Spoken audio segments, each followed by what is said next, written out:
নমস্কার, আমি অভিলাষ। আবারও তোমাদের আমার চ্যানেল অভিলাষ দাস চন্দননগর আর্ট একাডেমিতে সুস্বাগতম। বিশেষ কিছু কারণের জন্য আমি এই চ্যানেলে আঁকা বা হাতের কাজের ছবি দেওয়া বন্ধ করে দিয়েছিলাম। বিশেষ কিছু কারণ বলতে আসলে আমি যে ছবিগুলো বানাই সেই ছবিগুলো আমার ছাত্রছাত্রীদের আমার একাডেমির ছাত্রছাত্রীদের সুবিধার্থে এবং তার সাথে আরও পারিপার্শ্বিক যে সকল ছাত্রছাত্রীরা আছে তারাও যাতে দেখে হেল্প হয় বা সুবিধা হয় তাদের সেই কারণে। তবে দেখি আমার ছাত্রছাত্রীরা সেভাবে কেউ গুরুত্ব দেয় না, তাই বন্ধ করে দিয়েছিলাম এই ভিডিও দেওয়া বা ভিডিও করা। কারণ অনেকক্ষণ সময় লাগে এই ভিডিওটি করতে এবং ছবিটি করে ভিডিও করে তার এডিট করে বেশ অনেকক্ষণ সময় লাগে। তাই দেখলাম যখন যাদের জন্য ছবি বানাচ্ছি তারাই যখন দেখছে না, তাই এখন বন্ধ রাখি। তবে বেশ কিছুদিন আঁকার ক্লাসে দেখছি ছেলেগুলোকে যতই দেখাই তারা সব কিছুই ভুলে যায়। শিক্ষকের মন, তাই কি করব, আবারও শুরু করলাম এই ভিডিওটা অতি সহজ করে বাচ্চাগুলো যাতে এই ছবিটি দেখে আকাশ, গাছপালা এগুলো করতে পারে। অতি সহজেই ঘর, গাছপালা, বন জঙ্গল, বাড়ি, মাঠ, রাস্তা এইসব নিয়েই এই ছবিটি। অতি সহজ করেই কিভাবে তারা রং করবে সেটাই কিন্তু এখানে দেখানো হয়েছে। বিশেষত যারা এই বছর আমার আঁকার একাডেমিতে ভর্তি হয়েছে তাদের জন্য এই ভিডিওটা খুবই উপকৃত হবে। আমার এই একাডেমিতে যে সকল ছাত্রছাত্রী নতুন করে ভর্তি হয়েছ তাদেরকে বলবো অতি অবশ্যই আমার এই চ্যানেলটি সাবস্ক্রাইব করে নেবে। তাহলে তোমরা পূর্ববর্তী যে সমস্ত ছবি, হাতের কাজগুলো আছে অতি অবশ্যই তোমরা দেখতে পারবে এবং তোমরা শিখতে পারবে। এবং আমি যখন ক্লাসে যাব সেই সময় তোমরা আমাকে প্রশ্ন করতে পারো বা কমেন্ট বক্সেও প্রশ্ন করে আমাকে জানাতে পারো, স্যার এইটা কিভাবে করব, বা এইটা আমি দেখেছি, আমি এটা থেকে সুন্দর করে করতে পারছি। তোমাদের জন্যই সমস্ত কিছু। গাছের পাতার জন্য আমি ব্যবহার করেছি ডিপ সবুজ, হালকা সবুজ ও হলুদ। পরবর্তীকালে নীল এবং কালো দিয়ে সেট করে দিয়েছি। ঠিক একইভাবে বন জঙ্গলেতেও কালার করেছি, কোনো অসুবিধা যাতে না হয় তোমাদের বোঝাতে বা বুঝতে, তাই একইভাবে বন জঙ্গলেতেও কালার করে দিয়েছি। আকাশে প্রথমে স্ল্যান্টিং লাইনে দেয়া হয়েছে আকাশি রং বা লাইট ব্লু, আর নিচের দিকে দেওয়া হয়েছে মিডিয়াম ইয়েলো। খানিকটা করে ইয়েলো আর আকাশি দেওয়ার পর মধ্যিখানে যে সাদা অংশটা ফাঁকা ছিল সেটাকে সাদা দিয়ে ব্লেন্ড করে দিয়েছি এবং এতে আকাশের রংটা আরও বেশি সুন্দর ও অন্যরকমভাবে আকাশটা হয়ে গেছে। গাছের ডালের জন্য ব্যবহার করেছি ব্রাউন, অকার এবং লেমন ইয়েলো।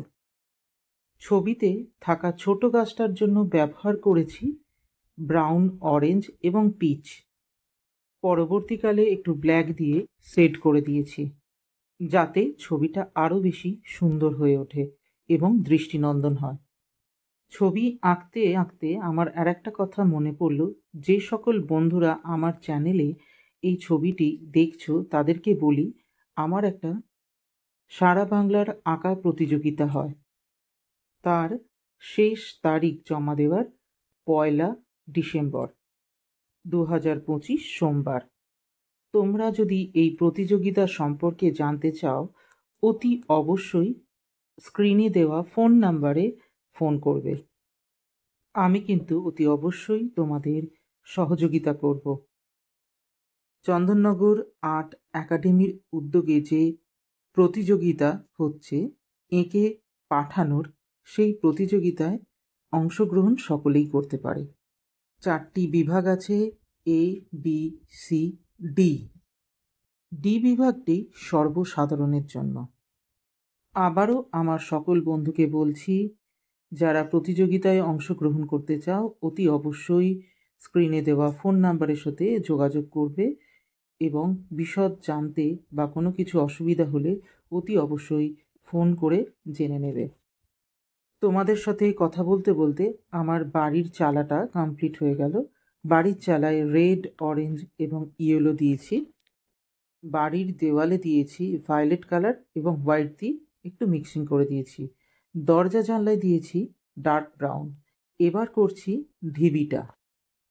ঢিবিতে যে রঙটা দিয়েছি সেই রঙটা বা সেই রঙগুলো হলো ব্রাউন, অকার এবং ইয়েলো।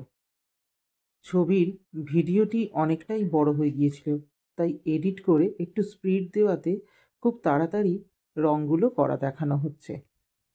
আমার একাডেমির ছাত্রছাত্রীদের বলছি, তোমরা যদি বুঝতে না পারো অতি অবশ্যই পরের ক্লাসে আমাকে জিজ্ঞাসা করতে পারো।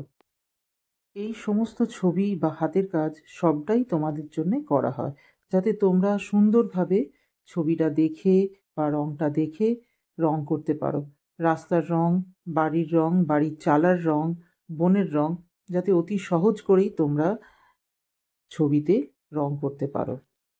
রাস্তায় যে রংটা দিয়েছি সেই রংটি হলো, প্রথমে ডার্ক ব্রাউন দিয়েছি শেডিংয়ের জন্য, তার ওপর দিয়ে অ্যাশ কালারটা দিয়েছি এবং পরে সাদা দিয়ে মিক্সিং করে দিয়েছি।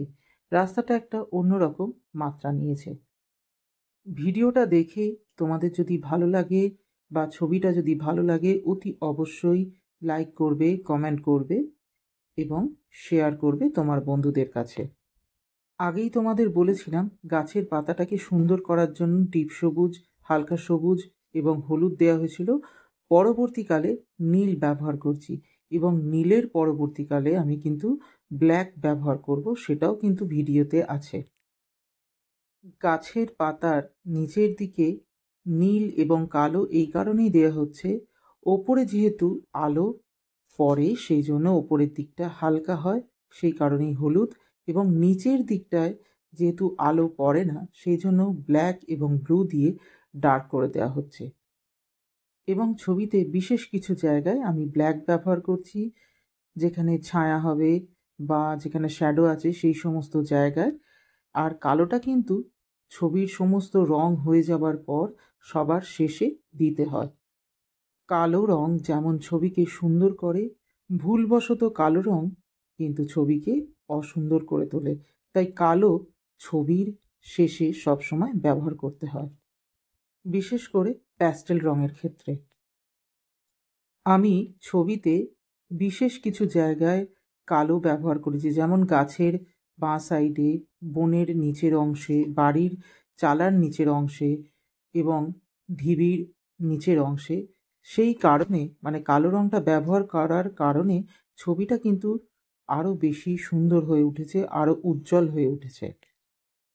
টালির বাড়ির টালিগুলো দেখাবার জন্য আমি 10B পেন্সিল ইউজ করেছি। ছবিটা সম্পূর্ণ হয়ে গেল। ধন্যবাদ।